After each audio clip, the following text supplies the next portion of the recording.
શબ્દમાં જો એમનું વર્ણન કરવું હોય તો એમ કહી શકાય કે એ શાલીન વ્યક્તિત્વના સ્વામી હતા, શાલીન રાજકારણી હતા. એમને તમે જુઓ તો પગથી માથા સુધી એમની જે પરિધાન કરવાની પદ્ધતિ હતી, ડ્રેસિંગ સેન્સ, એ મેં બીજા કોઈ રાજકારણીઓમાં ઓછી જોઈ છે. એટલું જ નહીં, એમને ભાષા પ્રત્યે પણ ખૂબ જ પ્રેમ હતો. મેં તો એવું સાંભળેલું, હું સચિવાલયમાં જ્યારે નોકરી કરતો ત્યારે, કે કોઈ ફાઇલમાં જિલ્લાની જોડણી ખોટી લખાઈને આવી હોય અધિકારીઓ તરફથી, તો એ પણ સુધારતા. એટલે ફાઇલમાં નિર્ણય તો આપે, પણ જોડણી પણ સુધારીને મોકલે. અને એમના શાસન વખતે જે લોકશાહીને પૂરેપૂરી જગ્યા હતી, એમાં નાનામાં નાના માણસને વાત કરવાની પૂરતી સ્પેસ હતી. મને યાદ છે કે પ્રેમાભાઈ હોલમાં એક કાર્યક્રમ હતો, ત્યારે દલિત પેન્થરના મિત્રો સૂત્રોચ્ચાર કરતાં કરતાં સ્ટેજ પર ચડી ગયેલા, અને માધવસિંહભાઈ મુખ્યમંત્રી હતા છતાં એની સમક્ષ જઈને ઊભા રહેલા, કોઈ સિક્યોરિટી નહીં.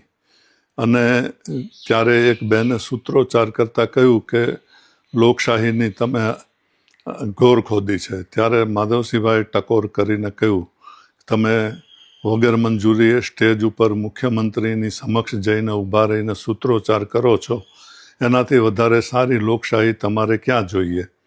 એટલે એ માધવસિંહભાઈનું વ્યક્તિત્વ એવું હતું. એ મને યાદ છે કે છેલ્લા વર્ષોમાં એમને બહાર હરવા ફરવાનું ઓછું થઈ ગયું હતું.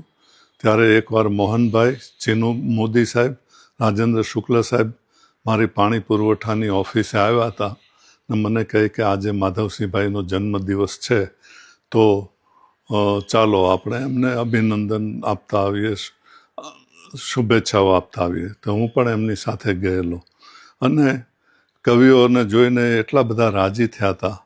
અને ચર્ચા કરતાં કરતાં એમણે સુંદરમની એક દીર્ઘ કવિતા લગભગ મોઢે આખી પહેલેથી છેલ્લે સુધી કહી હતી, જે ચીનુભાઈને પણ યાદ નહોતી પૂરેપૂરી, કે રાજેન્દ્ર શુક્લ સાહેબને યાદ નહોતી, પરંતુ આખી કવિતા માધવસિંહ બોલ્યા. એટલે આ એની શાલીનતા, આ એમનું સાહિત્ય પ્રેમી વ્યક્તિત્વ હતું.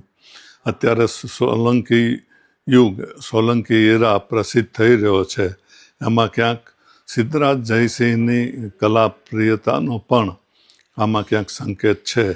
અને એ રીતે એમને માધવસિંહભાઈ સાથે જોડવાનો પ્રયત્ન કર્યો છે.